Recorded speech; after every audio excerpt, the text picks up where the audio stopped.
আমরা আজকের এই সংহতি সমাবেশ থেকে সরকারকে জানিয়ে দিতে চাই 2013 থেকে 25 পর্যন্ত ওলামায়ে কেরামের নামে যে সমস্ত অন্যায় মামলা করা হয়েছে সকল অন্য মামলাগুলো অনতি বিলম্বে নিঃশর্তে বাতিল করতে হবে এবং নারী সংস্কার যেটা কোরআন এবং সুন্নাহ পরিপন্থী অনতি বিলম্বে বাতিল করতে হবে।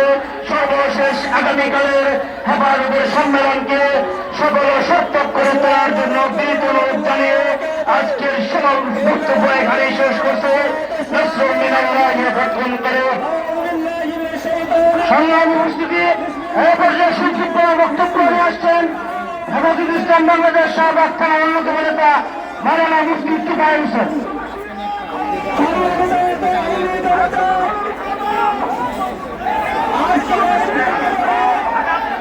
সংগ্রামী তৌহিদি জনতা, হেফাজতুল ইসলামের আজকে এই বিক্ষোভ সমাবেশে আজকে একটি ঘোষণা দিতে চাই। আমরা মনে করতাম ডক্টর ইউনূস সাহেব অত্যন্ত শিক্ষিত ব্যক্তি, চতুর্মুখী, চতুর্পাশে তার দৃষ্টি রয়েছে। আপনার কাছে যে নারী সংস্কার কমিশনের যে